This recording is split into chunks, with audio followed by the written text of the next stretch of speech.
Bonjour les amis, je ne fais pas politique, donc ceux qui vont dire que j'étais en train de me rapprocher de la politique, pas du tout. Je vais faire quelque chose qui n'est pas très différent de ce que je fais d'habitude. Disons que je sors un peu du cadre habituel. Voilà. En fait, on passe beaucoup de temps sur les réseaux sociaux.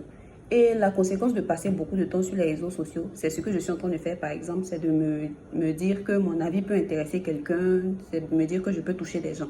Et c'est ce que les gens font. Donc, chacun se lève, il a une réflexion plus ou moins juste et il la prend pour la vérité universelle. Il la partage sur les réseaux sociaux, il incite les autres à suivre cette vision et tout. Il faudrait que les gens fassent comme ci, il faudrait que les gens croient comme ça et tout. On n'empêche personne de faire sa vidéo, c'est la liberté d'expression. On n'empêche personne de parler. Mais tout le monde a quelque chose à penser de cette crise que nous traversons là. Chacun a son idée. Certains disent que c'est spirituel, certains disent que c'est politique, certains disent que c'est oh là là, oh là là. Mais tout le monde ne vient pas le dire. Pourquoi? Parce qu'avant de dire quelque chose là, il faut réfléchir. Il faut réfléchir. Ça peut être vrai. Mais d'abord, il faut penser à quelles conséquences ça peut avoir sur la population. Ces personnes à qui tu viens dire là, quelles conséquences ça peut avoir sur eux. Actuellement, nous sommes dans un contexte tellement sensible, nous sommes dans une situation tellement sensible. Les gens ont peur. Les gens ont peur. Les gens sont dans la psychose. Et tout ce qu'on peut dire là, tout ce qu'on dit, ça peut les envoyer à faire des choses vraiment bizarres. Donc si tu vois que ce que tu vas dire là, peut-être c'est vrai, ou bien ça peut être vrai, mais si tu vois que ça va créer du désordre là, faut pas dire. Tu peux garder pour toi. Si tu veux dire, ah, les gens, comment dirais-je, méfiez-vous d'un certain danger et tout, vous pouvez le dire. Mais ne poussez pas les gens à faire n'importe quoi.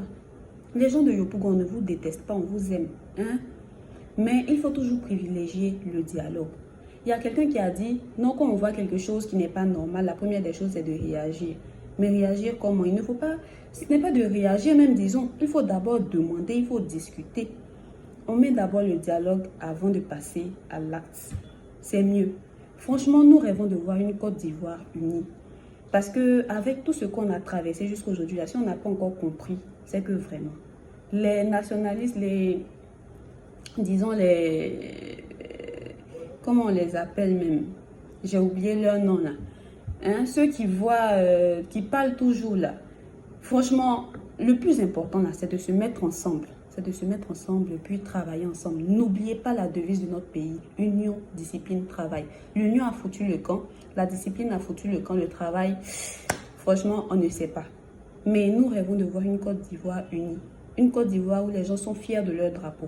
Une Côte d'Ivoire où les gens savent que le pays demeure.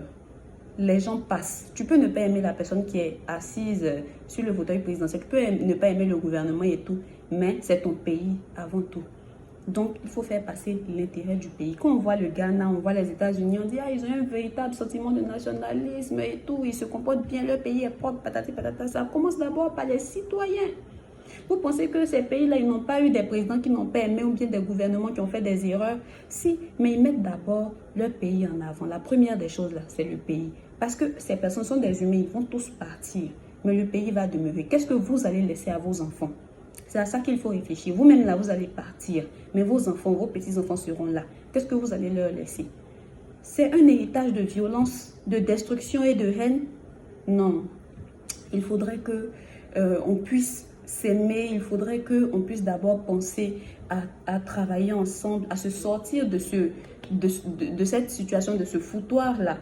Franchement, la première des choses à penser en ce moment-là, les cyberactivistes, là, on sait qu'on vous paye, on sait que vous êtes vraiment engagés et tout, mais travaillez, utilisez votre intelligence là pour travailler à consolider la paix, à consolider, à créer l'union afin que nous puissions vaincre d'abord le coronavirus avant de penser à la politique ou à toute autre chose. Hein? Ne manipulez pas la population en ces moments-là.